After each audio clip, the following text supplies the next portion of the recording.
कर रहे हैं हम यहाँ पे।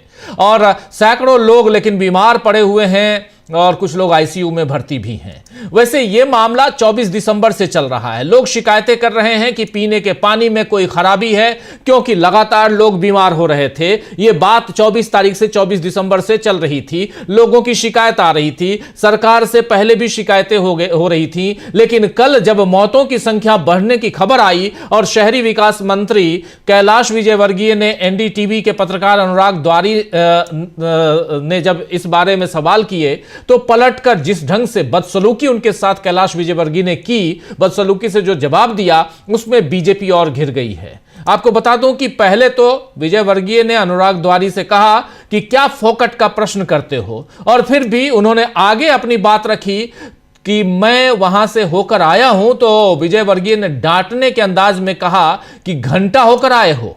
आइए पहले इस वीडियो को देखिए। हालांकि एनडीटीवी के पत्रकार हैं अनुराग द्वारी, और एनडीटीवी ने पहले इस वीडियो को अपने प्रोग्राम में चलाया भी और ट्वीट भी किया। अब एनडीटीवी ने इस वीडियो को डिलीट कर दिया है।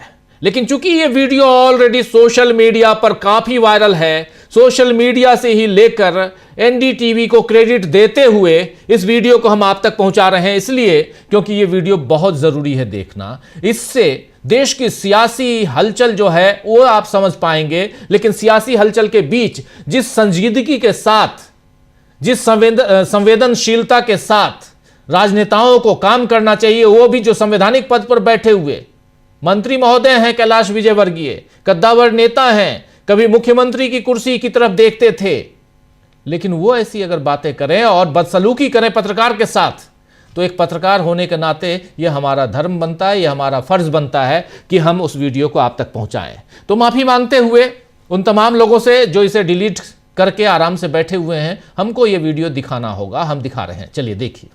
बहुत सारे लोगों को अभी तक जो रिफंड की बात कही गई थी वो भी नहीं मिला कैलाश जी, और पीने के पानी की ठीक से व्यवस्था। छोड़ो यार, तुम फोकट प्रश्न मत पूछो। नहीं फोकट नहीं, ये तो मैं तो वहाँ होकर आया हूँ। क्या घंटा हो गया है तुम? कैलाश जी बात ठीक से कीजिए, नहीं शब्दों का चयन ठीक रखिए। कैलाश जी आप ढंग से बात नहीं कर रहे हैं। नहीं, आप ये क्या शब्द होता है कि घंटा घंटा क्या शब्द होता है?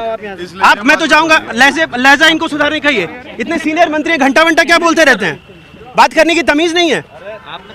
हाँ और क्या, तुम मत किया करो, ठीक है? तो क्या घंटा बोलेंगे? सवाल कर रहे हैं ना हम, वो जवाब दे रहे हैं, आपको क्या हो रहा है? वो हमारे लीडर है। तो घंटा बोलेंगे मुझे?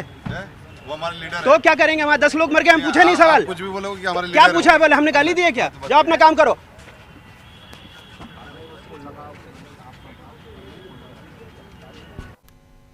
तो कैलाश विजयवर्गीय से जब सवाल पूछा गया तो जवाब में कह रहे हैं, पहले तो क्या फोकट के सवाल कर रहे हो? एक बात तो है कि यहां फोकट में सवाल कर रहे हो, इतनी हिम्मत आज की तारीख में नेताओं के अंदर आई है, तो उसका सबसे बड़ा कारण है कि मीडिया जो है वो उनकी गोद में जाके बैठ गया है। और मीडिया गोद में इसलिए बैठा है क्योंकि मीडिया के मालिकान जो हैं वो व्यापारी हैं, मैक्सिमम मालिकान व्यापारी हैं। मीडिया व्यापार की चंगुल में फंस चुका है। मीडिया को लेकर हम लोग इसी मंच से कई बार बहुत सारी बातें आप तक पहुंचाते हैं। मीडिया किस ढंग से अब बिक चुका है, माफी के साथ उन लोगों के लिए जो बिके हुए हैं और गोद में बैठे हुए हैं, उनके लिए कोई माफी और कोई हमदर्दी नहीं है मेरे मन में। लेकिन इतना जरूर है, चूंकि मैं भी और हमारा ये ग्रुप भी एक मीडिया हाउस रन कर रहा है, जिस मीडिया हाउस के जरिए हम इस प्रोग्राम को आप तक कर रहे हैं, लेकिन किसी की हिम्मत नहीं कि इस ढंग से बदतमीजी से बात करे। और ये बदतमीजी है साफ साफ जो आपने देखा। अनुराग द्वारी एक बहुत ही सम्मानित पत्रकार हैं एनडीटीवी के, और उस दौर के पत्रकार हैं जब वहां रवीश कुमार से लेकर तमाम लोग काम किया करते थे। लेकिन अब अनुराग द्वारी इस दौर को भी देख रहे हैं जब एनडीटीवी अदानी के हाथों बिक चुका है। और लेकिन अनुराग द्वारी ने हिम्मत दिखाई और एनडीटीवी के लोगों ने, मालिकान भले वहां अदानी रहे हों, लेकिन उससे टेलीकास्ट किया गया। इस पूरे मसले को एनडीटीवी ने टेलीकास्ट किया और बाद में आज उसे डिलीट कर दिया है। डिलीट कर दिया, समझ में आ गया कि क्या है, लेकिन कहानी आगे बढ़ चुकी है। इस पर जो तमीज में रहने की बात, सलीके से आप बात कीजिए, सारी बातें यहां पे हुई हैं। लेकिन इस पर कांग्रेस पार्टी ने क्या कुछ लिखा है, आइए जरा उसको देखते हैं। कांग्रेस पार्टी ने अपनी प्रतिक्रिया दी है इस पर और लिख रही है कांग्रेस पार्टी की बीजेपी सरकार के मंत्री कैलाश विजयवर्गीय की भाषा सुनिए। फोकट के प्रश्न, घंटा होकर आए हो, मध्य प्रदेश में गंदा पानी पीकर लोगों की मौत हो रही है और सवाल करने पर बीजेपी सरकार के मंत्री गुंडों जैसी भाषा का इस्तेमाल कर रहे हैं। शर्मनाक। ये कह रही है यहां पर कांग्रेस पार्टी। ये वीडियो वायरल हुआ तो विजयवर्गीय का खेद प्रकट भी आया है। सोशल मीडिया पोस्ट पर कैलाश विजयवर्गीय ने खेद प्रकट करते हुए, और कैसे खेद प्रकट किया है जरा उसको भी देख लीजिए, जरा स्क्रीन पर ले आइए। कैलाश विजयवर्गीय का ये खेद जो है वो बहुत इंपॉर्टेंट है, जिसमें वो साफ साफ कह रहे हैं कि मैं और मेरी टीम पिछले 2 दिनों से बिना सोए प्रभावित क्षेत्र में लगातार स्थिति सुधारने में जुटी है। इनकी टीम जुटी हुई है। दूषित पानी से मेरे लोग पीड़ित हैं और कुछ हमें छोड़कर चले गए, यानी कि मौत के घाट पहुंच गए। वो उनकी मौत हो गई, हमें छोड़कर चले गए। इस गहरे दुख की अवस्था में मीडिया के एक प्रश्न पर मेरे शब्द गलत निकल गए, इसके लिए मैं खेद प्रकट करता हूं। लेकिन जब तक मेरे लोग पूरी तरह सुरक्षित और स्वस्थ नहीं हो जाते, मैं शांत नहीं बैठूंगा। ये लिख रहे हैं कैलाश विजयवर्गीय। आप लोगों को बता दूं दोस्तों कि कैलाश विजयवर्गीय के क्षेत्र में ही, जहां से ये विधायक हैं, उसी क्षेत्र में की घटना है। ये मंत्री हैं, पूरे प्रदेश के मंत्री होंगे, लेकिन इनका क्षेत्र जहां से उसी एरिया के लोगों ने वोट देकर इन्हें विजयी बनाया, कैलाश विजयवर्गीय को विजयी बनाया और आज मंत्री पद पर बैठे हुए हैं, उनकी भाषा आपने सुन ली। तो ये है कैलाश विजयवर्गीय। गनीमत है कि कैलाश विजयवर्गीय ने खेद प्रकट कर दिया है, वरना एक पत्रकार के साथ हुई इस बहस में बीजेपी और बुरी तरह फंस जाती, क्योंकि फिर एक के बाद एक मामले याद किए जाने लगे हैं। आप याद कीजिए, ढेरों कैलाश विजयवर्गीय के बेटे ने बैट से वहां पिटाई की थी ऑफिसर की, याद है ना? उस पे जब सवाल किया गया था तो उस समय भी चिढ़ गए थे। अभी 2 दिन पहले अमित शाह ने इसी तरह एक पत्रकार को चिढ़कर कहा था कि तुम बंगाल की चिंता करो, हमारी पार्टी की चिंता मत करो। बंगाल में जब पत्रकारों ने उनसे पूछा तो साफ साफ कि तुम बंगाल की चिंता करो। एक तो तू तड़ाक पे आ जाते हैं बीजेपी के मैक्सिमम नेता, मुझे समझ में नहीं आता, हमारे जैसे कई पत्रकारों को समझ में नहीं आता कि यह अहंकार क्यों है, किस लिए है, लेकिन तू तड़ाक पे आती है बीजेपी के लोग। और दूसरा, जब यहां सवाल पूछा जाता है तो बिल्कुल ही इनटॉलरेंट हो जाते हैं वो, यानी उनमें संवेदनशीलता तो छोड़ दीजिए, वो बर्दाश्त के काबिल नहीं समझते हैं सवालों को। और प्रधानमंत्री नरेंद्र मोदी तो इसीलिए सवाल लेते ही नहीं है, प्रेस कॉन्फ्रेंस करते ही नहीं है। जबकि पश्चिम बंगाल की अगर हम बात करें तो पश्चिम बंगाल की प्रेस कॉन्फ्रेंस में पत्रकार ने सिर्फ इतना ही पूछा था कि क्या 75 साल में मार्गदर्शक मंडल में भेजने वाला फॉर्मूला अभी के नेताओं पर भी लागू होगा क्या? इसी पर अमित शाह बिफर गए। उन्होंने कहा तुम पहले बंगाल की चिंता करो, हमारी पार्टी की चिंता मत करो। भाई आप 75 साल में भेजते थे, प्रधानमंत्री नरेंद्र मोदी 75 साल के हो गए, इसलिए पूछा था उसने। दरअसल बीजेपी पर सत्ता की हनक इस कदर हावी हो चुकी है दोस्तों कि वो पत्रकारों को भी पार्टी कार्यकर्ताओं की तरह ट्रीट करती है और उनसे सामान्य शिष्टाचार नहीं निभाती। बीजेपी पत्रकारों को या तो अपना वो गुलाम मानती है, या गुलाम बनाना चाहती है, या फिर दुश्मन मानती है। आइए अमित शाह के उस वीडियो को दिखाना जरूरी है। देखिए, जिस वीडियो का मैं जिक्र कर रहा हूं और यहां पर जिस बात का जिक्र मैं कर रहा हूं, जिसमें कैसे बीजेपी के लोग पत्रकारों के साथ जिस ढंग का दुर्व्यवहार करने लगे हैं, उसका कारण क्या है। लेकिन क्या इससे पत्रकारों पर कोई असर पड़ रहा है? जी नहीं, इससे पत्रकारों पर असर नहीं पड़ रहा है, इससे आपके ऊपर असर पड़ रहा है। आप एक्सपोज हो रहे हैं। कैलाश विजयवर्गीय एक्सपोज हुए, और अभी जिस वीडियो को आप देखेंगे, जिसका जिक्र मैं कर चुका हूं, उससे अमित शाह एक्सपोज हुए हैं। कई बार नरेंद्र मोदी एक्सपोज होते हैं, बीजेपी के कई दूसरे नेता अभी तक एक्सपोज हो चुके हैं ऐसे बयानों के कारण। सुनिए जरा यहां अमित शाह को। गृहमंत्री जी नमस्कार, राजू चक्रवर्ती वर्तमान। मेरा 2 प्रश्न है। एक करो। अच्छा, 2014 के बाद आप जब पार्टी और एडमिनिस्ट्रेशन में बहुत सारे संस्कार लाए, 75 साल के बाद कोई भी लीडर या फिर मंत्री हो उसको मार्गदर्शक के भूमिका में जाना पड़ता है। तो आपको क्या लगता है अभी हाईएस्ट लेवल पे जो भी है पार्टी या फिर एडमिनिस्ट्रेशन में, वो 75 साल हो गया, उसको अपने आप वानप्रस्थ में जाना चाहिए? चलिए मैं बुलाकर आपको बताऊंगा। तुम बंगाल की चिंता करो भैया, मेरी पार्टी की क्यों चिंता कर रहे हो? तो सुन लिया आपने। पहली बात तो ये कि एक सवाल करो, करिए नहीं करो। फिर चलिए आपको बताऊंगा, तुम बंगाल की चिंता करो, हमारी पार्टी की चिंता मत करो। ये जो तू तड़ाक है, ये जो भाषा की मर्यादा खत्म हो गई है, ये है, इन सबको आप लोग सोचिए जरा। और पत्रकारों को भी, खासकर पत्रकार साथियों को भी सोचना चाहिए कि किस कदर अब यहां राजनेता पत्रकारों से बात करने लगे हैं। सब जानते हैं कि नरेंद्र मोदी खुद को प्रेस कॉन्फ्रेंस नहीं करते, खुद तो करते नहीं हैं, और अब उनके मंत्री, विधायक, सांसद इस तरह का व्यवहार पत्रकारों से करते हैं, तो फिर वही होगा जो अभी इंदौर में हुआ है। पत्रकार भी यहां विरोध करेंगे। बीजेपी को वहां बैकफुट पर आना पड़ा है इंदौर में। अब सरकार दूषित पेयजल मामले में जांच करने और दोषियों को पकड़ने की बात कर रही है। हालांकि कफ सिरप मामला जो चल रहा है उत्तर प्रदेश में, उसमें भी ऐसा ही हुआ था कि कफ सिरप के कारण भी कई बच्चों की जान गई थी, लेकिन कुछ दिन बीतते न बीतते सब शांत हो गया और पूरा का पूरा इल्जाम समाजवादी पार्टी पर लगाने की कोशिश योगी आदित्यनाथ ने की विधानसभा में। वैसे अभी मध्य प्रदेश में चुनाव में वक्त है, अभी मध्य प्रदेश में चुनाव नहीं है, तो बीजेपी वहां ध्यान नहीं दे रही है। उसका पूरा ध्यान अभी पश्चिम बंगाल में है। आज ही अमित शाह पश्चिम बंगाल के दौरे से वापस दिल्ली लौटे हैं और लौटने से पहले उन्होंने कार्यकर्ताओं से कहा कि दिल पे लिख लो, दिल पे लिख लो, इस बार हमारी सरकार। कह के आए हैं, दिल पे लिख लो, इस बार हमारी सरकार, यानी पश्चिम बंगाल में बीजेपी की सरकार आ रही है। अमित शाह ने कोलकाता और आसपास की 28 में से कम 22 सीटें जीतने का लक्ष्य भी दिया है अपने कार्यकर्ताओं को। लेकिन क्या ममता बनर्जी के रहते बीजेपी अमित शाह के मन की बात पूरी कर पाएगी? यह देखना होगा, क्योंकि ममता बनर्जी ने भी अभी से रणनीतियों पर काम करना शुरू कर दिया है।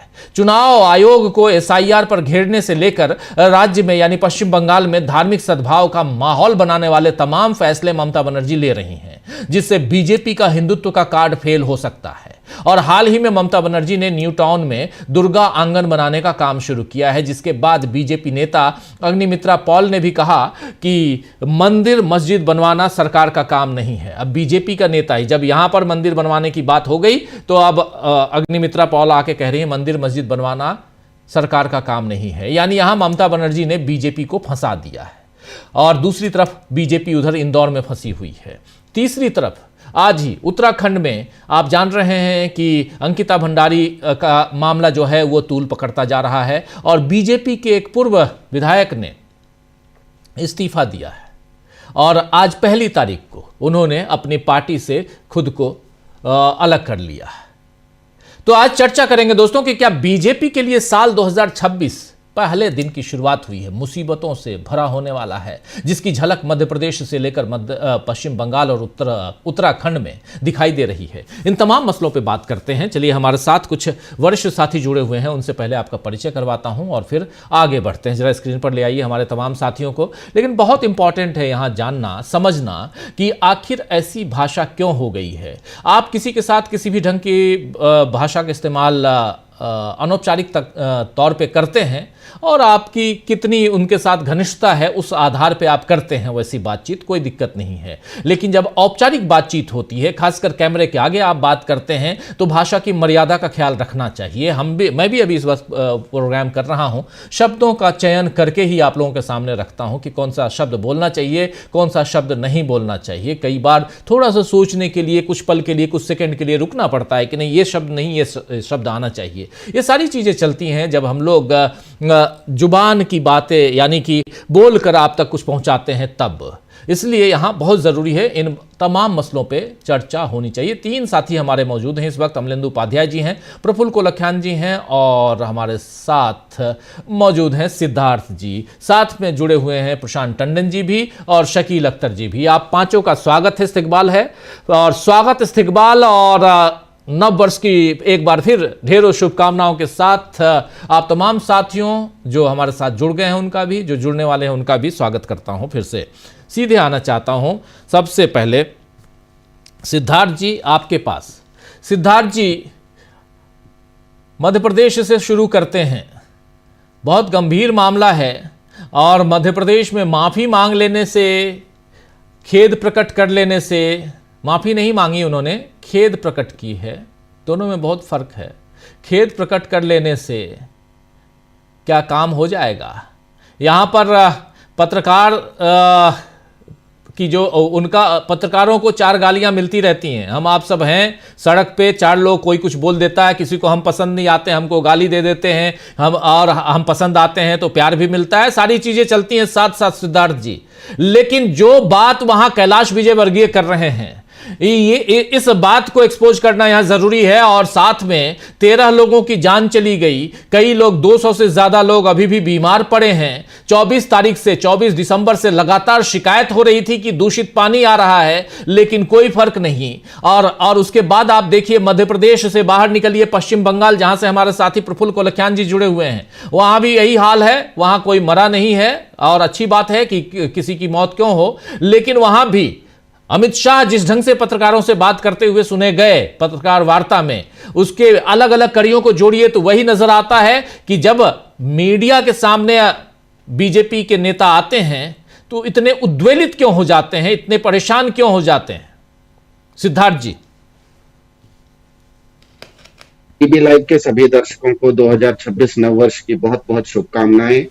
दुर्भाग्य से सुबह जिस जायके के साथ नववर्ष शुरू हुआ, शाम होते होते भाजपा के एक बहुत जो सीनियर मंत्री हैं उनकी भाषा, उनकी अश्लील भाषा सुनते सुनते पूरा मुंह का जायका नववर्ष का खराब हो गया। ये चाहे अश्लील भाषा भाजपा के मंत्री मध्य प्रदेश में बोलते हों या भारत के गृह मंत्री तू तड़ाक करते हों, ये अपने आप में बताता है, ये सब में अपने आप में हम लोगों के लिए भी एक बहुत बड़ी सीख है कि हम असभ्य होंगे तो धीरे धीरे असंवेदनशील भी हो जाएंगे, या जब आप असंवेदनशील अगर हो जाएंगे तो धीरे धीरे असभ्य भी हो जाएंगे। तो ये भी बताता है कि सभ्यता का शिक्षित होने से कोई लेना देना नहीं है। ये अश्लील भाषा बोलने वाले जो मंत्री हैं ये खुद कानून की पढ़ाई कर चुके हैं। ये बताता है कि शिक्षा बीज नहीं खाद होती है।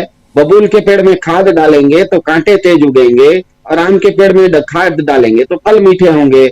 इसीलिए शिक्षा यदि किसी चालाक व्यक्ति को, चालाक प्रवृत्ति के व्यक्ति को मिल जाती है तो वो धीरे धीरे धूर्त बन जाता है, और अगर शरीफ आदमी को वही शिक्षा दी जाती है तो वो धीरे धीरे सज्जन भी बन जाता है। भाजपा के राज में भारत की हजारों साल की एक सभ्यता की जो संस्कृति थी वो भाजपा ने असभ्यता की विकृति में परिवर्तित कर दिया है। भारत की संस्कृति में तो सर अर्जुन जब द्रोणाचार्य या भीष्म का भी वध करते थे तो उससे पहले उनको प्रणाम कर देते थे। भाजपा राज में नागरिक सरकारी पानी पी के मरते हैं तो उसी क्षेत्र का विधायक उसके सवाल जब पूछा जाता है तो कहता है कि कैसा फालतू सवाल है, उस चीज को फालतू मुद्दा मानते हैं, ऊपर से पूछने वाले को गाली दे देते हैं। ये बहुत अच्छा हुआ। आप ट्विटर जो उनका दिखा रहे थे, उनका माफीनामा, वो अगर पूरा शॉट दिखाइए तो बहुत अच्छा हुआ कि ट्विटर अपने आप में एक दुनिया भर का प्लेटफॉर्म है। तो जैसे ही उन्होंने ट्विटर पर डाला ना, ट्विटर ने उसके नीचे कम्युनिटी नोट्स डाल दिया, उसका संदर्भ डाल दिया। ट्विटर ने वो जो गाली उन्होंने नहीं भी दी थी वो गाली भी ट्विटर ने दी थी कि इन्होंने इस तरह की गाली दी है और यह सभ्यता की निशानी है। ये जो आपका ट्वीट है, इस ट्वीट के नीचे ट्विटर को दिखाएंगे तो ट्विटर ने इनकी पूरी की पूरी पोल खोल दी है। इनकी माफी में इन्होंने जो शब्द का इस्तेमाल नहीं भी किया वो शब्द भी ट्विटर ने इस्तेमाल करके कह दिया। तो इसका मतलब क्या है कि भारत में किसी भी राजनीतिक, इसका मतलब सीधा सीधा है विषय। यहाँ पर जो नीचे कम्युनिटी नोट्स आप देख रहे हैं, जो नीचे अंग्रेजी में है, ये ट्विटर ने अपनी ओर से डाला है। इस ट्विटर ने कहा है कि इन्होंने इस तरह का अश्लील शब्द का इस्तेमाल किया। भारत में हर व्यक्ति जानता है, हम मंदिर जाते हैं तो मंदिर में हमारा व्यवहार अलग होता है। मंदिर से निकल के दोस्तों के साथ होटल में बैठ के खाना पीना करते हैं, उस समय हमारा व्यवहार अलग होता है। ये बोलने की जरूरत नहीं होती है कि कोई संवैधानिक पद पर अगर व्यक्ति बैठा है उसको किस तरह का व्यवहार करना चाहिए। किसी आप ही के क्षेत्र का, किसी भी सरकार नाम की इकाई का पहला दायित्व क्या होता है? अपने नागरिकों को सुरक्षा देना। जब सुरक्षा दे देते हो तो सेवा देना। यहाँ पर आप सरकार के नाते जो सेवा दे रहे थे लोगों को, पानी दे रहे थे, वो इतना दूषित निकला कि उससे लोगों की सुरक्षा में सेंध लग गई, वो लोग मर गए, दर्जनों लोग मर गए। तो आप न सेवा दे पा रहे हो ढंग से, न सुरक्षा दे पा रहे हो, और लोग सवाल पूछते हैं तो गाली दे रहे हो। इसका मतलब क्या है? इसका मतलब ही ये है कि भाजपा का पूरा इकोसिस्टम जो है वो अपने आप को एक बाकी लोगों से अलग मानता है। भारत के किसी भी राजनीतिक दल के किसी भी नेता को या किसी भी राजनीतिक दल को आप एक सवाल पूछिए राजीव जी कि भैया आप चुनाव लड़ते हो, आपको सत्ता चाहिए, क्यों सत्ता चाहिए? तो एक ही जवाब मिलेगा कि हमको सत्ता इसीलिए चाहिए ताकि हम लोगों की सेवा कर सकें। अब सेवा करने का तरीका अलग होता है। स्टालिन साहब का तरीका कुछ अलग होगा, ममता बनर्जी का तरीका अलग होगा, सिद्धरामैया का तरीका अलग होगा, भगवंत मान का तरीका अलग होगा, अलग अलग, नीतीश कुमार का तरीका अलग होगा। लेकिन हर राजनीतिक दल भारत में यही कहता है कि हमें सत्ता इसीलिए चाहिए क्योंकि हम लोगों की सेवा करना चाहते हैं। यही सवाल आप किसी भाजपाई को पूछिए कि आपको सत्ता क्यों चाहिए, कहेगा भाजपाई कि हमको फलाने को टाइट करना है, फलाने को टाइट करना है, फलाना ठीक नहीं व्यवहार कर रहा है, उसको हमको सीधा करना है, फलाने पर बुलडोजर चलाना है। तो मतलब भाजपा अपने आप को समझ ली है कि वो ये देश नहीं है, कोई क्लासरूम है और वो क्लासरूम का टीचर है। उसका काम लोग बच्चों को पढ़ाई देना नहीं है, उसका काम सुबह से शाम तक बच्चों को छड़ी मारते रहना है। तो इस तरह का अगर भाजपा सत्ता को गलतफहमी में समझ के रखेगी कि सत्ता का मतलब ही है सजा देने का हथियार, जबकि असल में सत्ता का मतलब होता है सेवा देने का उपकरण। सत्ता का मतलब ही है कि आप लोगों को सेवा और सुरक्षा देने का आपने उपकरण वो एक उपकरण है। और उसको भाजपा को पूछिए तो कहता है सत्ता का मतलब सजा देने का अधिकार। इसीलिए आप देखिए इनकी भाषा में जो तलखी आती है, मुझे इसमें इस बात पर उतना आश्चर्य नहीं हुआ कि उन्होंने किसी गाली गलौज के शब्द का इस्तेमाल किया, क्योंकि वो जैसे ही उन्होंने गाली गलौज की, बहुत अच्छा हुआ जो पत्रकार महोदय थे उन्होंने तुरंत उनसे वापस सवाल कर दिया कि इस तरह की भाषा का इस्तेमाल क्यों करते हो।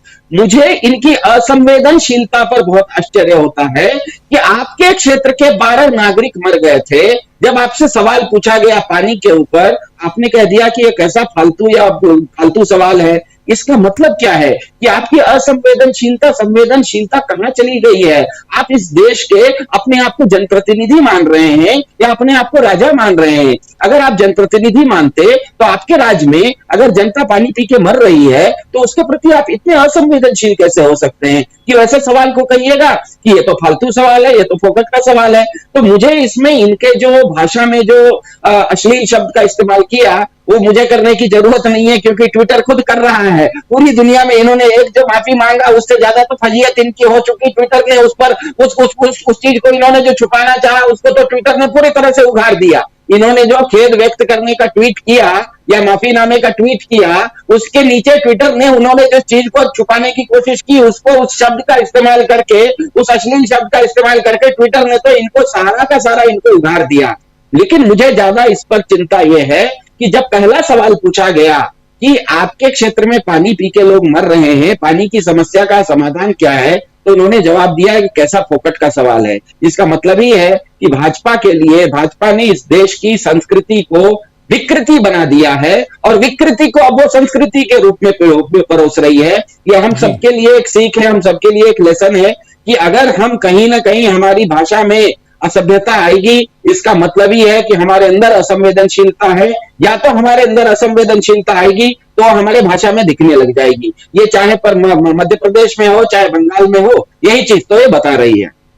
जी बिल्कुल आप सही कह रहे हैं, बिल्कुल सही कह रहे हैं। जरा शकील जी, उस क्षेत्र को आप बहुत अच्छी तरह से जानते हैं। शकील जी, जरा आपसे समझना चाहता हूं कि कैसे इस पूरे घटनाक्रम को देखते हैं। हम चलेंगे उधर भी, बंगाल भी चलेंगे और प्रफुल्ल जी से भी समझेंगे कि वहां पर क्या हाल है। लेकिन इतने संवेदनहीन क्यों हो जाते हैं, खासकर बीजेपी शासित प्रदेशों के नेता और देश पर भी काबिज जो बीजेपी के नेता हैं वो भी, उनकी भाषा, उनकी बोलियां क्यों बदल जाती हैं? आजकल हम लोग देख रहे हैं ज्यादा इंटॉलरेंट होते जा रहे हैं, ज्यादा आखिर ऐसी स्थिति क्यों उत्पन्न हो रही है? आपकी तो डबल इंजन की सरकार है, आराम से काम कीजिए। लेकिन जब पहले से बताया, देखिए यहां लड़ाई पत्रकार और एक मंत्री की नहीं है, लड़ाई तो यहां पर उन लोगों की है जो मर रहे हैं, जो हॉस्पिटल में हैं।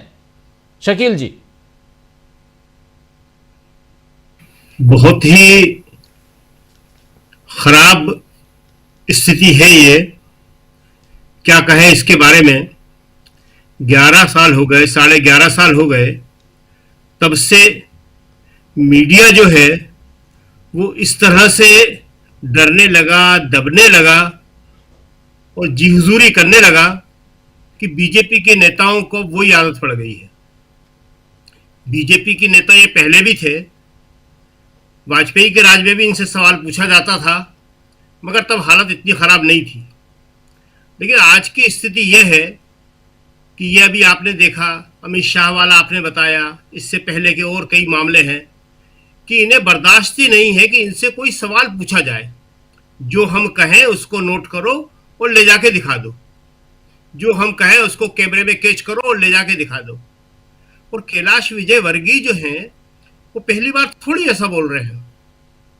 इससे पहले उन्होंने बोला था जब नीतीश कुमार जो है पाला बदल के आरजेडी के साथ चले गए थे, तो इन्होंने क्या उदाहरण दिया था, उसका भी वीडियो है, शायद मिल जाएगा आपको। कह रहे थे कि मैं विदेश से आया, मुझे बताया तो मुझे तो ऐसा लगा कि जल की लड़कियां बॉयफ्रेंड बदलती हैं, ऐसे नीतीश कुमार ने बदल लिया। लड़कियों के लिए इन शब्दों का प्रयोग किया उन्होंने कि लड़कियां जैसे बॉयफ्रेंड बदलती हैं। इससे पहले उनके बेटे का तो आपने बताया ही अभी, और उसके बाद कोर्ट से बरी भी हो गया वो लड़का। इन्होंने पोहे वाले मजदूरों को कहा था बांग्लादेशी है, लोगों ने कहा आपने कैसे पहचान लिया? कह ले उनके पोहे खाने के अंदाज से, पोहे खाने के अंदाज से पहचान लेते कि बांग्लादेशी है। तो उनके अंदर अहंकार इतना आ गया विजयवर्गीय के अंदर या बीजेपी के दूसरे नेताओं के अंदर कि वो सामान्य आदमी को तो कुछ समझते ही नहीं है। और पत्रकार जो काम कर रहा है, ऑन ड्यूटी है, जिसको एक आजादी के बाद से इतना एक दर्जा मिला हुआ है, 4th स्टेट कहा जाने लगा है, 4था खंबा कहा जाने लगा है, उसके साथ भी उनका व्यवहार ऐसे ही है जैसे घर के मुलाजिम के साथ होता है। और अभी आपने बताया कि वो एनडीटीवी ने हटा लिया ट्वीट। आपको एक और याद होगा इसी तरह का, बड़ा संवेदनशील रिपोर्टिंग की थी एक लड़के ने, बड़ा यंग लड़का था, टमाटर वाले की, रामेश्वर की। वो टमाटर नहीं खरीद पा रहा था, राहुल ने फिर उसको घर पे ही बुलाया था अपने।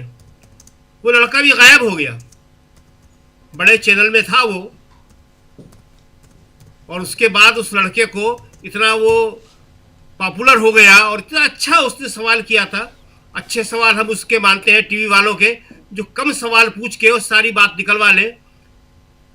भानु झा नाम था उसका शायद, वो गायब हो गया।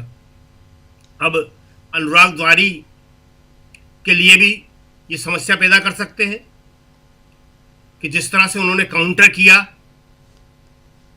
मतलब वो एक सवाल पूछ रहा है रिपोर्टर और आप कह रहे फोकट का सवाल। फोकट का सवाल क्या होता है? और वो कह रहा है कि मैं हो क्या आया, तो आप उसके जाने को अजाना कर रहे हैं कि आप गए नहीं वहां। शब्द जिस तरह का इस्तेमाल कर रहे हैं, बोल नहीं सकते हम, तो उस तरह का शब्द बोल रहे हैं। तो ये जो स्थिति है बहुत ही गंभीर है, शर्मनाक है, लेकिन इससे लड़ना पड़ेगा। और एक पत्रकार के पूछने से दूसरे पत्रकारों में भी थोड़ा तो साहस का संचार होता है, हम ये मानते हैं, क्योंकि कल से इस बात की चर्चा हो रही है। लोग इतना नहीं पूछेंगे तो कुछ तो पूछेंगे, लोगों में हिम्मत आती है। ये एक अच्छी बात है कि कहीं ना कहीं से शुरुआत होती है, और बीजेपी को भी सोचना पड़ेगा इस बात को कि इस तरह से हमेशा नहीं चल सकता है ये। अमित शाह का आपने बताया, अमित शाह तो हमेशा से ही ऐसे बोलते रहे हैं। वो कह रहे हैं हमारी पार्टी की बात हम पे छोड़ दो, आप कांग्रेस की बात करते हैं। कांग्रेस की पूरी चिंता आपको है कि कांग्रेस में ये होना चाहिए, ये नहीं होना चाहिए। यहां तक क्या बोलते हैं कि बीजेपी के नेता कि का वजह उस पर आप बात करते हैं। आपके खुद के प्रधानमंत्री बोलते हैं कांग्रेस खत्म हो जाना चाहिए, तो आप दूसरी पार्टी बोलने का सारा अधिकार रखते हैं, लेकिन आपसे कोई नहीं बोल सकता। इंदौर ने सफाई में पहला दर्जा कई बार प्राप्त किया है, अच्छी बात है, लेकिन एक बात हम पहले भी कहते रहे हैं कि ऊपरी सफाई अलग चीज़ है, लेकिन सफाई का जो कॉन्सेप्ट है उसको थोड़ा समझने की ज़रूरत है। आपको याद होगा कि 2014 में आते ही प्रधानमंत्री ने 2 अक्टूबर को स्वच्छता अभियान एक नए नाम से शुरू किया था, और उस वक्त हमने कहा था और लिखा था कि कि ये प्रतीकात्मक करते हैं। अगर वाकई प्रधानमंत्री मोदी उसको एक बड़ा मुद्दा बना लेते तो आज ये इंदौर में नहीं होता ये। लेकिन बहुत दिनों से शिकायत हो रही थी, कोई सुनने वाला नहीं है। खुद कैलाश विजयवर्गीय का विधानसभा क्षेत्र है, उन्हें भी उससे मतलब नहीं है कोई भी। विजयवर्गीय जो है जिस तरह से व्यवहार करते हैं ये इंदौर के लोगों को अच्छी तरह मालूम है, मध्य प्रदेश के लोगों को मालूम है, बाकी लोगों को भी मालूम है। लेकिन शायद इस बार उनको जो है इससे सबक मिलेगा। दूसरी बात एक जो है कि ये दूसरों के लिए सब कुछ कहते हैं, इनसे जब कोई कुछ कहे तो बहुत बुरा लग जाता है। हमें याद है कि उस वक्त ये लोग क्या क्या आरोप लगाते थे जब इनका आंदोलन चल रहा था। अन्ना आंदोलन के नाम से एक फर्जी आंदोलन था जो पूरा का पूरा फ्रॉड आंदोलन जिसको हम कहते हैं। उसमें ये लोग मनमोहन सिंह के यहाँ प्रधानमंत्री के यहाँ पे सेवन रेस कोर्स पे जुलूस लेके पहुंच गए और कह रहे थे कि तुम खाना खा रहे हो और हम यहाँ भूखे अनशन पे बैठे हुए हैं। कमाल है कि पूरा देश खाना खाना बंद कर दे, हम अनशन पे बैठे हुए हैं। तो ये इस तरह की बातें करते हैं ये। तो ये जो है पत्रकारिता के लिए ये बहुत खराब दौर चल रहा है। लेकिन कहीं ना कहीं से आवाजें उठ रही हैं, जिसे आप वैकल्पिक मीडिया कह सकते हैं, यूट्यूब कह सकते हैं, जिसे आप एक नया मीडिया कह सकते हैं, जनता का मीडिया कह सकते हैं, कुछ भी कहिए, वो आवाज उठा रहा है, वो बोलता है। जिसे हम गोदी मीडिया कहते हैं वो पूरी तरह डरा हुआ है। लेकिन उस गोदी मीडिया के अंदर भी जो मालिकान है ये सब उनका है। पत्रकार तो वो वर्किंग जर्नलिस्ट है, श्रमजीवी पत्रकार है। वो तो उसको अगर काम करने का मौका मिलेगा निश्चित ही तौर पे वो काम करेगा। उसको इज्जत मिलती थी, उसको सम्मान मिलता था। आज उसका इज्जत और सम्मान चला गया है। लेकिन उसको काम करने से दो जगह से रोका जा रहा है, एक पॉलिटिकली ऊपर से, दूसरा उसके मालिकान द्वारा। तो अगर उसमें हिम्मत आएगी, वो बोलना शुरू करेगा, उसकी नौकरी जाएगी।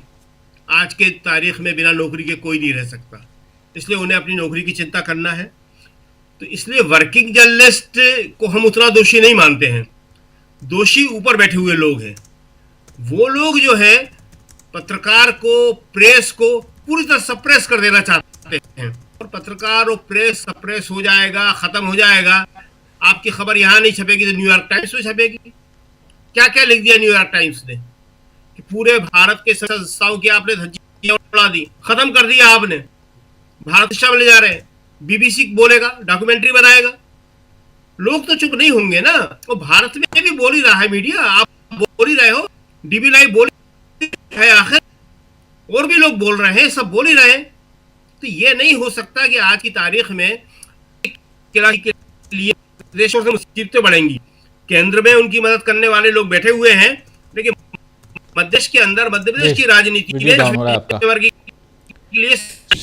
शकील जी वीडियो डाउन हो रहा है। लेकिन मुख्य रूप से आपने अपनी बात पूर्ण रूप से रखी दी है और उसमें कैलाश विजयवर्गीय का जिक्र हम कर रहे हैं। और कैलाश विजयवर्गीय की संवेदना वहाँ रहनी चाहिए थी जब उनके क्षेत्र में है, उनके एरिया में, जहाँ से वो विधायक हैं। मंत्री तो बाद में बने, पहले विधायक बनते हैं। विधायक बने, जिन लोगों ने उनको वोट दिया वही अगर दूषित पानी पीने से मर रहे हों, अगर बीमार पड़ रहे हों, बीमार पड़ रहे थे तो बता भी रहे थे कि हम यहाँ ये स्थिति उत्पन्न हो गई है, लेकिन उस समय सुध नहीं ली। और जब अब 13 लोग मर गए और उस पर सवाल पत्रकार पूछता है तो आप ऐसे अपशब्दों का इस्तेमाल करते हैं। बाद में आप माफ़ी मांगिए या कुछ कीजिए, लेकिन संवेदना वहाँ कहाँ चली गई थी? आपकी संवेदना आपकी क्या मर गई थी? ये सवाल पूछा जाएगा। इसीलिए यहाँ पर, और दूसरी एक महत्वपूर्ण बात शकील जी आप कह रहे थे कि मीडिया का एक धड़ा है आज भी, सोशल मीडिया, डिजिटल प्लेटफॉर्म, जिस प्लेटफॉर्म के जरिए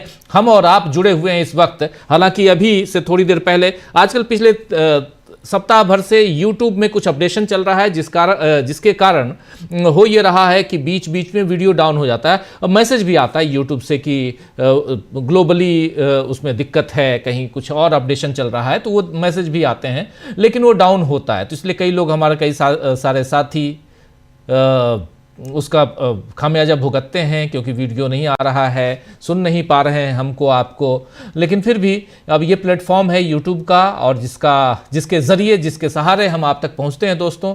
तो थोड़ा सा जब भी ऐसी परेशानी हो तो साथ दीजिए, रहिए, और एक स्वतंत्र आवाज़ तो यहाँ से आती ही है। निष्पक्ष न कहें तो स्वतंत्र तो कह ही सकते हैं। निष्पक्ष में शब्द इस्तेमाल पत्रकारों के लिए, पत्रकारिता के लिए, अपनी पत्रकारिता के लिए तो कभी इस्तेमाल नहीं करता हूं, इसलिए मैं निष्पक्ष नहीं कहूँगा। कोई ना कोई पक्ष तो जरूर लूँगा। जैसे आज पक्ष ले रहे हैं हम उस पत्रकार साथी का जिन्होंने हिम्मत कर कम से कम कैलाश विजयवर्गीय से सवाल तो पूछे, इसलिए ये एक पक्ष है। मैं आना चाहता हूं प्रशांत जी आपके पास। प्रशांत जी, हम चलेंगे, हमारे साथी प्रफुल्ल जी कोलकाता से जुड़े हुए हैं, उनके पास भी, और उधर की बातें भी समझेंगे। लेकिन यहां जब इंदौर चलते हैं, जिस बारे में हमारे दो साथी सिद्धार्थ जी और शकील जी अपनी बात रख चुके हैं, इसी बात को आगे बढ़ाते हैं। और इसमें आज के जमाने में पहला दिन, 2026 का पहला दिन, फर्स्ट डे ऑफ 2026, कितनी बड़ी चुनौती है भारतीय जनता पार्टी के लिए। राजीव जी, पहले दिन अगर बात निकली है तो दूर तलक जाएगी। अनुराग द्वारी एक गंभीर पत्रकार हैं, तजुर्बेकार हैं। वो कोई नए रिपोर्टर नहीं थे जो उनकी घुड़की से डर जाते, इसलिए उन्होंने जवाब भी दिया। वो एनडीटीवी के एग्जीक्यूटिव एडिटर हैं अनुराग द्वारी, और प्रणव रॉय के जमाने के पत्रकार हैं।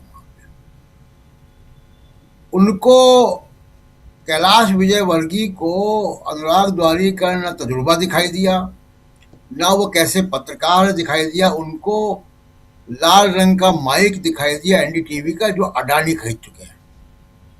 और इसलिए वो हिम्मत कर पाए ये कहने की कि मौतों पे भी अगर सवाल पूछा जा रहा है तो क्या फोकट का सवाल है, और तुम क्या घंटा होकर आए हो वहां पे।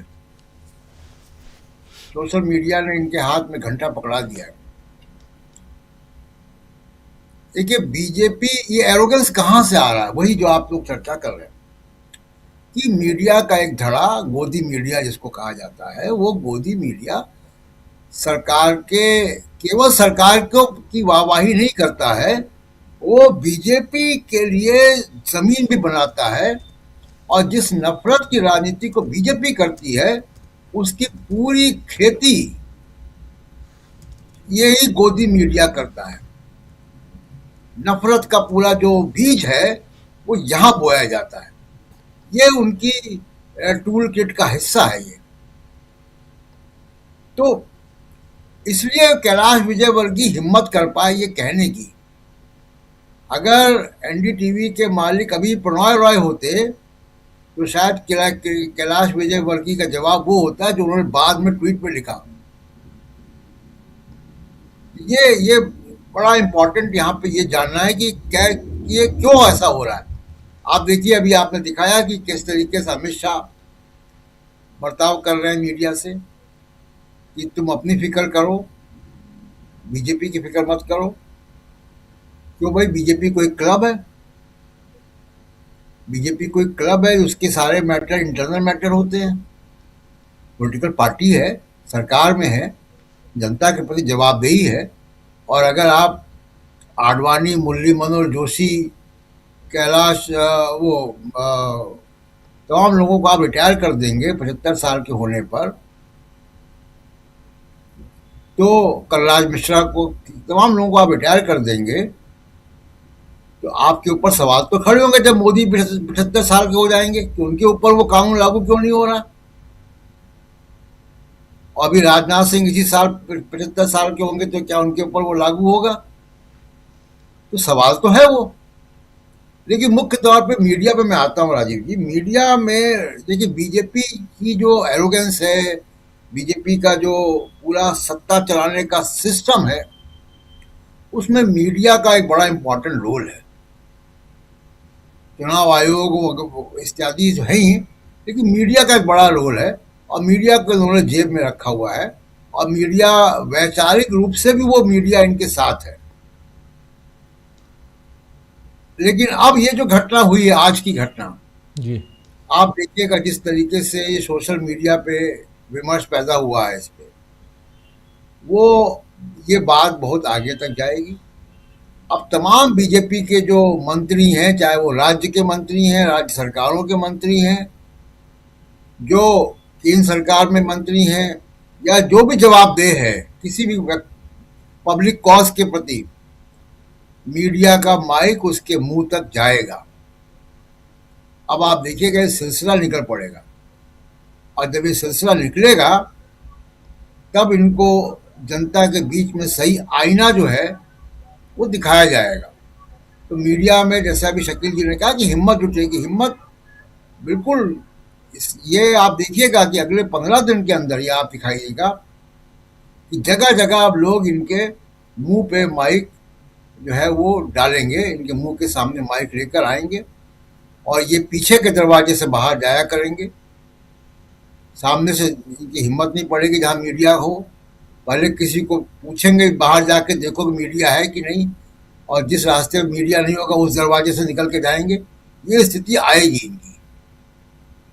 तो मीडिया का रोल 2026 के शुरुआती दौर में ही ये खबर आना, और खासकर उस वक्त जो कि मीडिया का सबसे बड़ा रिमोट कंट्रोल पीएमओ के अंदर था, हिरेन जोशी की बात कर रहा हूँ जी, उनके बारे में अभी पता नहीं है कि वो किस ड्यूटी पर हैं, कहाँ हैं, क्या वो वाकई उस रोल पे हैं अभी कि नहीं हैं। वो जैसे चीन के अंदर से खबरें नहीं आती, ऐसी खबरें, ऐसा मामला यहाँ बन गया है। तो मीडिया को लेकर बहुत सारा दिक्कतें बीजेपी के सामने आने वाली हैं, और ये बड़ा एक जो है घटनाक्रम होगा कि अगर बीजेपी का मीडिया मैनेजमेंट खराब होता है मोदी जी का, तो बीजेपी के सामने नई चुनौतियां आएंगी जिसके लिए वो तैयार नहीं मानसिक रूप से। जी जी बिल्कुल, मानसिक रूप से तैयार नहीं है। और ये मीडिया मैनेजमेंट की बात है, और बीजेपी के लिए ये 2026 शुरुआत क्यों मुसीबतों से भरा हुआ आज का पहला दिन, और दिखाई दे रहा है जब आगाज ऐसा हो तो अंजाम क्या होगा, कहते हैं लोग।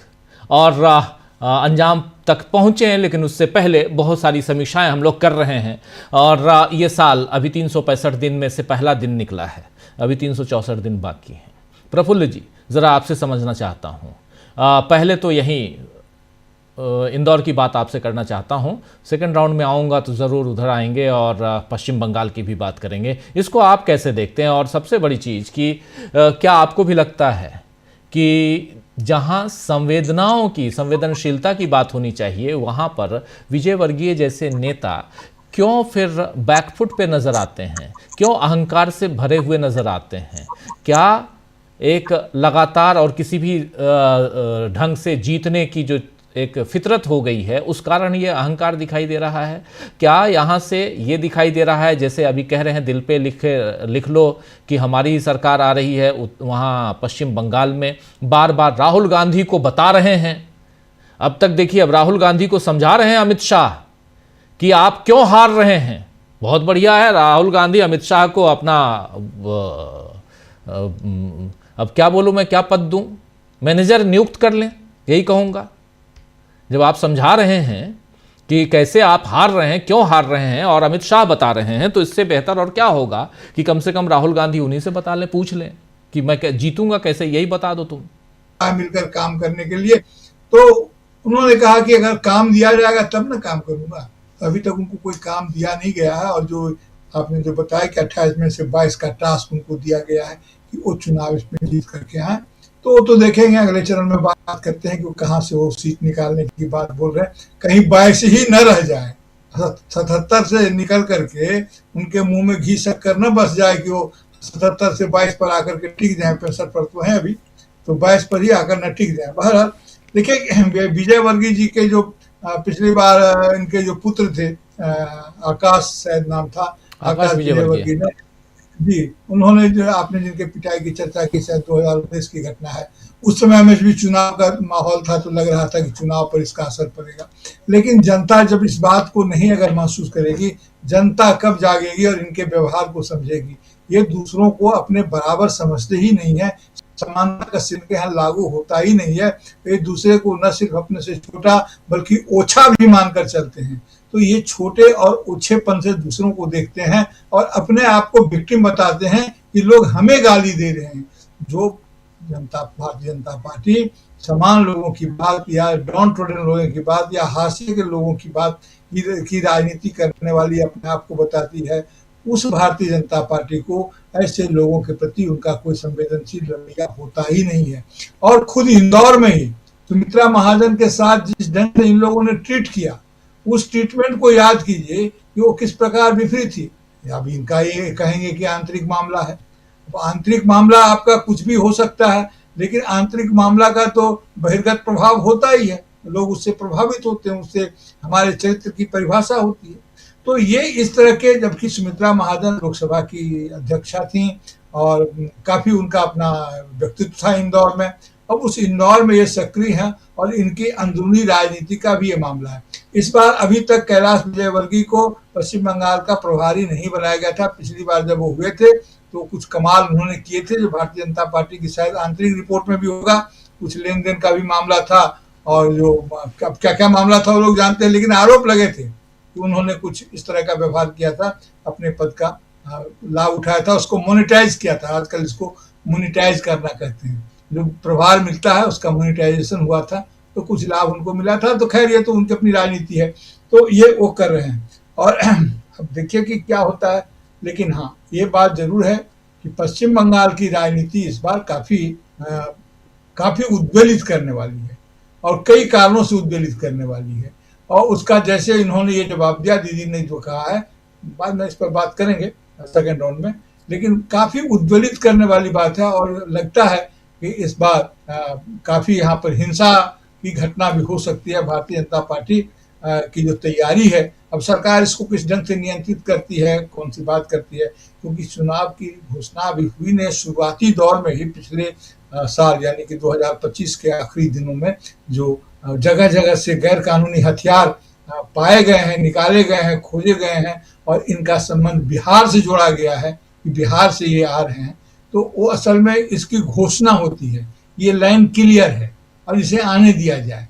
प्रशासनिक रूप से ये लोग उसकी डाटा फिलिंग करते हैं और दूसरे प्रशासन लोग इसको समझते हैं कि इस तरह की घोषणा क्या होती है। किसे आप बताते हैं आज हथियार आपको प्राप्त हुआ और अभी 2 मिनट नहीं बीता है तुरंत आपने बिहार का नाम ले लिया कि बिहार से इनका रिश्ता है, ये कैसे होता है? तो इसका मतलब यह है कि वो लाइनर्स क्लियर इसको बोलते हैं, उसको इनडायरेक्ट और इंडिफरेंट सिग्नलिंग उनकी होती है। तो खैर ये सब तो वो करेंगे, अपना करेंगे। तो कैसा होगा चुनाव, इसका आकलन भी डराता है, लेकिन दुष्टता को पश्चिम बंगाल के लोग भली भांति पहचानते हैं और राजनीतिक दुष्टता को तो और पहचानते हैं। बंगाल राजनीतिक रूप से काफी अनुभवी और काफी चोटिल हुआ राज्य है, इसलिए इनकी चालाकियों में वो फंसेगा नहीं।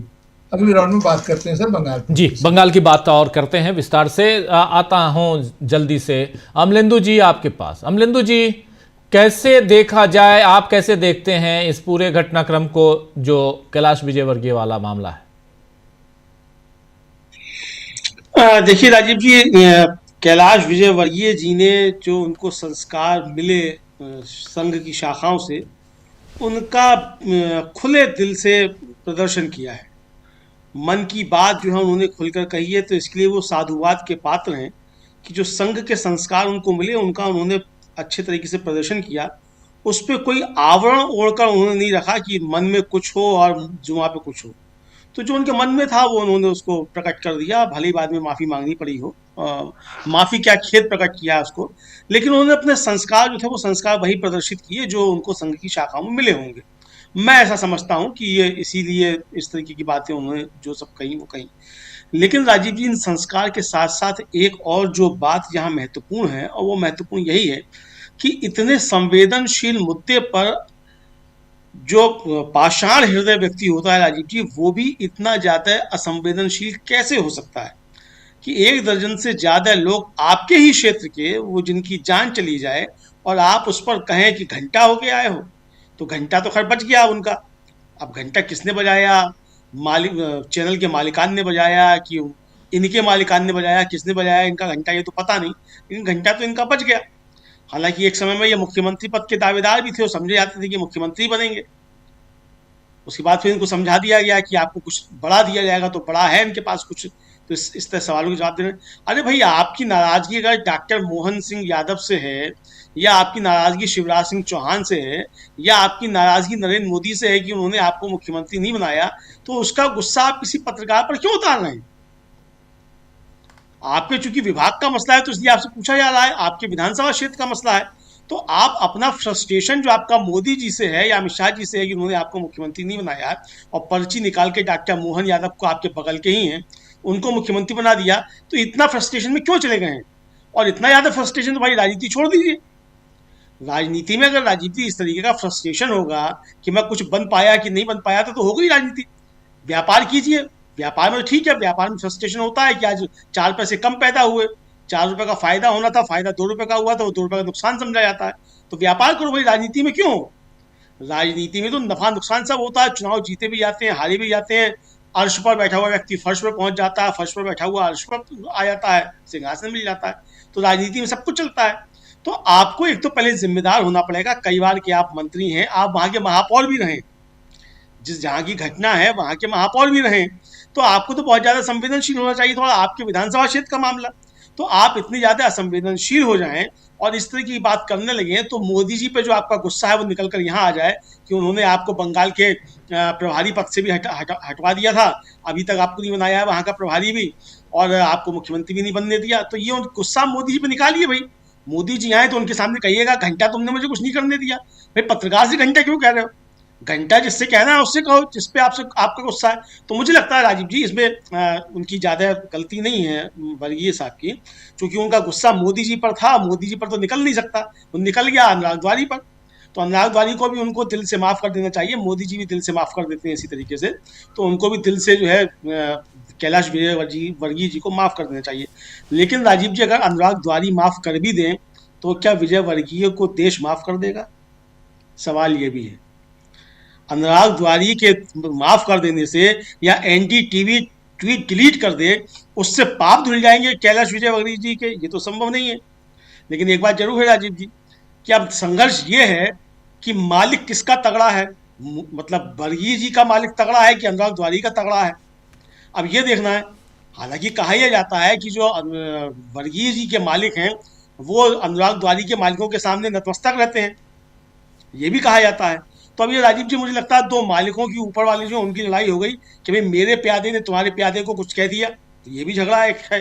तो अब देखना ये है कि दोनों मालिकान जो मैंने तुम्हारे लिए इतना काम किया और तुम्हारा प्यादा जो मेरे प्यादे को ऐसे कह रहा है, तो ये झगड़ा भी हो सकता है।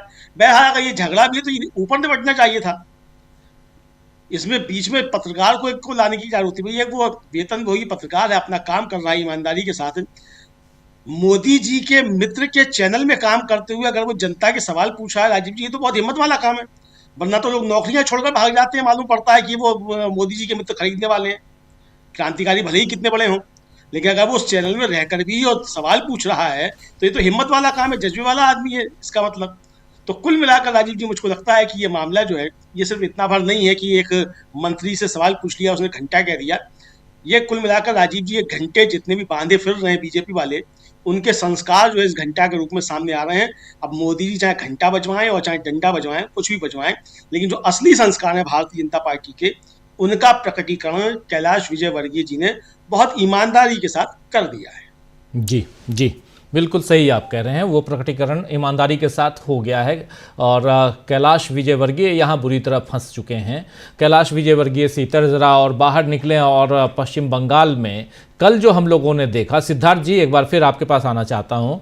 कल हमने आखिरी दिन, कल 2025 का आखिरी दिन चुनाव आयोग में 2.5 घंटे की मीटिंग होती है। अभिषेक बनर्जी और उनके साथ 10 लोगों का जो डेलीगेशन है, उस डेलीगेशन के बाद निकलते हैं बाहर। और वहाँ भी जो सीधे उंगली उठाकर इन लोगों की तरफ बात करने की कोशिश कर रहे थे ज्ञानेश कुमार, उस पर भी इन्होंने कहा कि वो उंगली उठाकर बात कर रहे थे। मैंने कहा, यानी अभिषेक बनर्जी ने कहा कि मैंने कहा कि उंगली हमारे तरफ मत कीजिए, उंगली नीचे कीजिए और बात कीजिए। परिस्थितियां यहाँ तक पहुँच चुकी हैं। हालांकि इस पर वहाँ पश्चिम बंगाल चुनाव आयोग का, वहाँ का राज्य चुनाव निर्वाचन अधिकारी का बयान आया है, सफाई आई है, लेकिन फिर भी जो एक अविश्वास है, उस एक तरफ चुनाव आयोग के साथ अविश्वास सिद्धार्थ जी, और दूसरी तरफ भारतीय जनता पार्टी के इस इतने कद्दावर नेता अमित शाह जैसे नेता अगर वहां जाकर वहां भी पत्रकारों को सीधे धमकाने का अंदाज में बात करें, वहां भी अपने कार्यकर्ताओं में जोश भरिए आप किसी भी ढंग से, लेकिन जो बातें कर रहे हैं उससे लगता है कि हां आप वोट चोरी की कहीं ना कहीं गुंजाइश यहां बनाने की कोशिश कर रहे हैं। कैसे देखा जाए अगर, और एक खबर और भी है, जरा इसमें जोड़ना जरूरी है, वो है असम। जैसे बिहार में 10,000 रुपए दिए गए, असम में 32 लाख महिलाओं को 8,000 रुपए देने की प्लानिंग हो रही है। वहां के सीएम ने कह दिया है 8,000 रुपए चुनाव से पहले, वैसे ही जैसे वहां बिहार में 10,000 रुपए। ये तो बढ़िया खेल है, इस पे कोई रोक नहीं है, और आप बांटते चलो जहां आपकी सरकार है, नहीं है वहां भी जाके बांटो और सरकार बना लो। कैसे देखा जाए सिद्धार्थ? हाँ, इसका मतलब ये भी है कि भाजपा इस देश के नागरिकों से काफी डरी हुई है। और शुरुआत में तो जिस तरह से अमरिंदर जी ने कहा कि भाजपा के संस्कार और भाजपा का पाखंड में अंतर क्या है, तो मैं अभी आपके कार्यक्रम में नीचे एक टिकर चल रहा है, वो टिकर देख के मैं आश्चर्यचकित हूँ कि भाजपा यदि राष्ट्रीय सुरक्षा का दम भरती है तो आपके टिकर के अनुसार अपने परमाणु ठिकानों की जानकारी वो पाकिस्तान को क्यों दे रही है? सब कहीं फिर से कोई ट्रंप साहब का प्रेशर तो नहीं आ गया? आप कह रहे हैं राष्ट्रीय सुरक्षा पर हमको वोट दो, आप पाकिस्तान के साथ अपने परमाणु ठिकाने की जानकारी साझा कर रहे हैं। तो ये सब बातें बताती है कि भाजपा कितनी पाखंड है।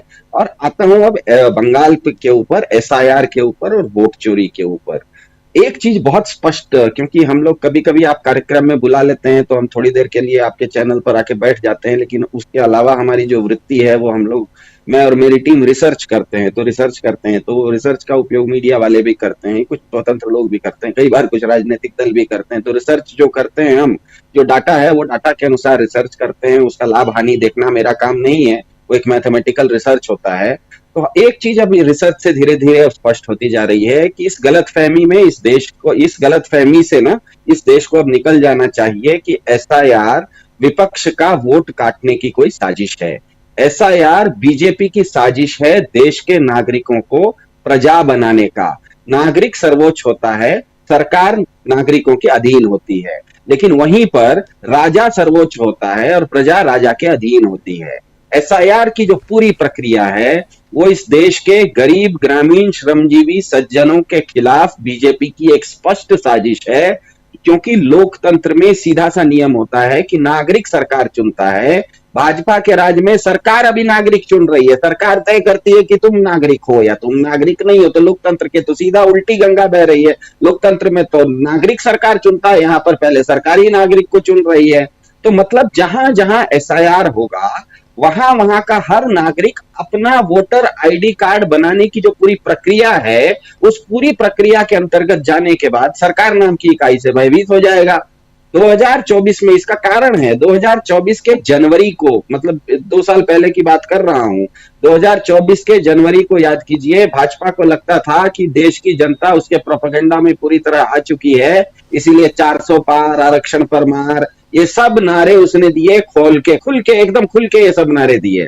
पर हुआ क्या, 4 महीने के बाद जब लोकसभा चुनाव हुआ, उसमें जनता ने दिखा दिया कि वो बीजेपी के शीशे में नहीं उतरी है। 400 पार से 240 की बैसाखी पर ला दिया। मतलब असली विलन कौन है भाई? असली विलन तो जनता है, वो स्वतंत्र सोच करके वोट कर रही है। तो उसे अब इंटिमिडेट करना है, उसे भयभीत करना है, इसीलिए SIR है। SIR जो पूरी प्रक्रिया है वो जनता को भयभीत करने की प्रक्रिया है। चुनाव में ना हम सब जानते हैं कि चुनाव केवल नारों से और हवा से जितना जीता जाता है उतना ही वो व्यवहारिक संगठन से भी जीता जाता है। उदाहरण के लिए मैं सड़क पे जा रहा हूँ, कोई आदमी बगल में मैंने देखा कि वो गिर गया, एक्सीडेंट हो गया, मुंह से उसके बारे में उसके लिए मेरे मन से संवेदना तो उसके प्रति निकलती है, लेकिन मैं अपनी गाड़ी से उतर के व्यवहारिक रूप से उसकी कोई मदद नहीं करता हूं। तो नारे में होता यह है कि हम किसी पार्टी के पक्ष में, हमारी जो झुकाव है वो किसी पार्टी के पक्ष में तो हो सकती है, पर व्यवहारिक रूप से होता यह है कि कोई भी वोटर जो है उसका नारा, उसके ऊपर नारे का जितना असर होता है उतना ही गांव समाज के स्थानीय व्यवहारिक दबाव, जो व्यवहारिक चीजों का दबाव है, उतना ही उस पर भी होता है। इसीलिए यहाँ पर ये कोशिश कर रहे हैं कि BLO नाम का जो प्राणी है, बूथ लेवल ऑफिसर, उसके हाथ से ये काम करने की ये कोशिश कर रहे हैं कि लोगों के ऊपर दबाव लाया जाए।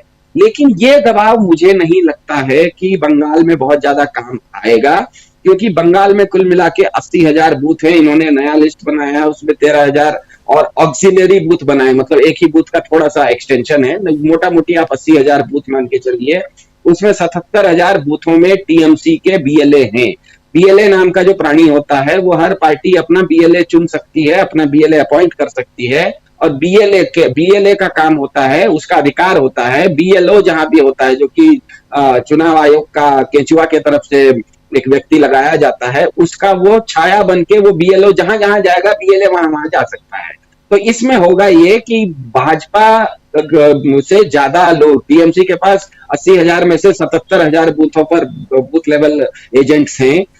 बीजेपी के पास 50,000 में भी नहीं है। लेफ्ट के पास मतलब सीपीआई वगैरह के पास करीब करीब 50,000 जगहों पर बूथ पे हैं। इसका मतलब इसीलिए भाजपा ने इस बंगाल में तो एक नया नियम भी बनाया, बूथ लेवल जो ऑफिसर होगा वो अगर बूथ में नहीं मिलेगा तो उस पूरे विधानसभा क्षेत्र का कोई भी व्यक्ति को भी बूथ लेवल ऑफिसर बना सकते हैं। इसका मतलब ये है कि भाजपा के साथ 5 वहां पर बूथ में एक आदमी उनको नहीं मिल रहा है, जबकि टीएमसी के पास, ममता बनर्जी के पास 80,000 में से 77,000 बूथों में व्यक्ति, उसके पास बूथ लेवल पर बूथ में आदमी मिल चुका है, उनके पास बूथ पर लोग हैं। तो इसीलिए क्योंकि बूथ पर जो चुनाव होते हैं, चुनाव में व्यवहारिक रूप से असर जब करता है वो बूथ लेवल एजेंट और बूथ लेवल ऑफिसर करता है। बूथ लेवल ऑफिसर तो व्यवहार क्या कहते हैं, आधिकारिक रूप से करता है, लेकिन चुनाव का प्रचार हो, पर्चियां बांटना हो, लोगों को घर घर जाके मनाना हो, चुनाव के दिन वोटरों को घर से बाहर निकालना हो, ये पार्टियों के बूथ लेवल एजेंट करते हैं। तो जिस पार्टी का जितना ज्यादा बूथ लेवल पर एजेंट होगा वो उतनी वहां पर ताकतवर होती है, और इस मामले में ममता बनर्जी काफी आगे निकल चुकी है। उस चीज को अंदर खाने की, इस चिकनाई को, अंदर की बात को वो गंभीरता से जानती हैं। और डाटा भी ये बताता है, रिसर्च का डाटा है, 1984 से अभी तक, मतलब 2024 तक भारत में करीब करीब 10 या